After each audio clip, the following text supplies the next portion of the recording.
seat numbers here so you're not auctioning. That's a huge no-no in my restaurants. We don't auction drinks. We don't auction plates. So you know where they're going to go. Lamb enchilada. You're going to enjoy that. You know, steak medium rare, hamburger medium. You place them down, moving around the table, staying low, back to home base before you ever start your steps again. Now you're up front. Folks, is there anything else I can get for you? No, I'm good to go. I've already gotten them their second drink because while they're waiting for dinner, ideal time to go back and get the second round done. Anything else I can get for you? Please enjoy your meal and walk away. You've communicated. Is there anything I can do for you? Please enjoy your meal. It means time to eat. So in you go, and off I go.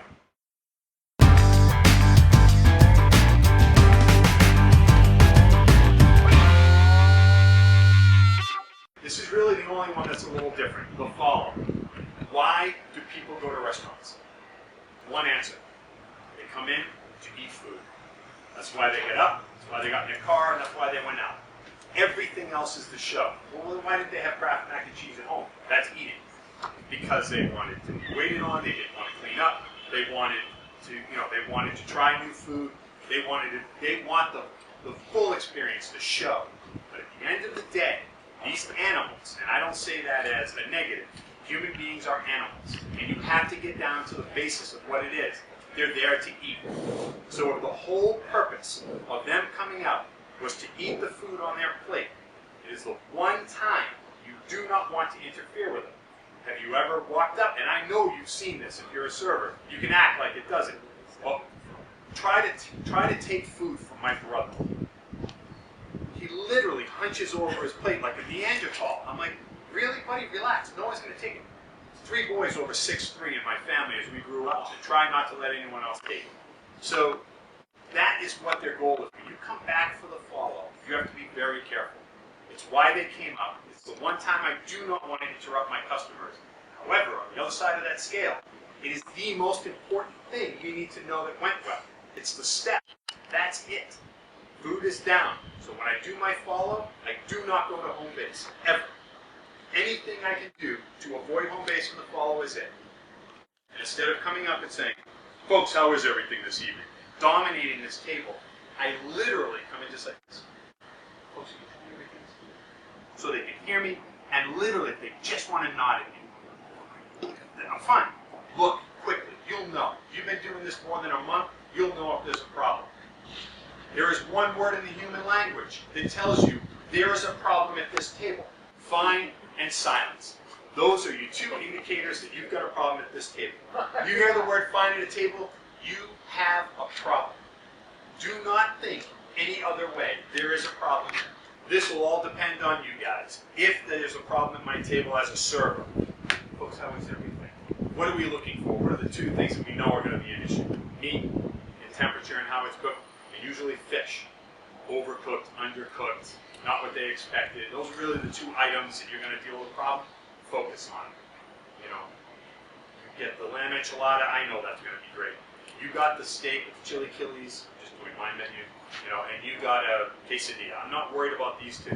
So when I come in, I'm going to look right at it. Folks, how is everything this evening? And I'm looking for your reaction on the meat.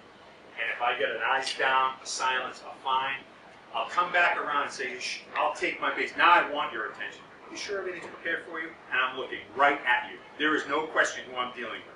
And they're like, yeah, it's fine, it's fine. In my restaurants, my servers get 2 shots. That's it. 2. Anything beyond that, you're putting your money in jeopardy.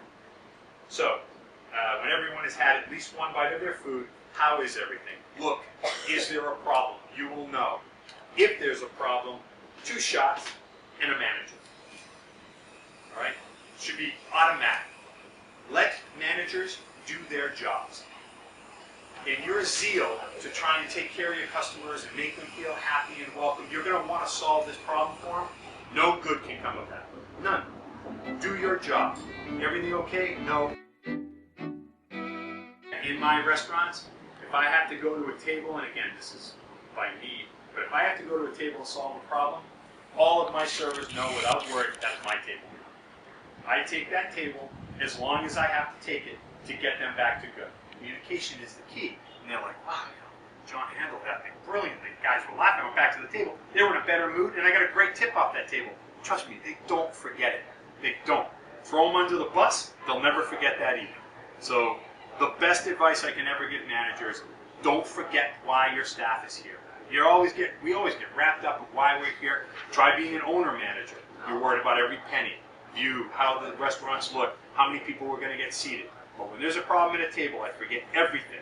It's this table, these customers being happy, and then my server getting back in to make as much money as they can, because again, they're my commission salesperson.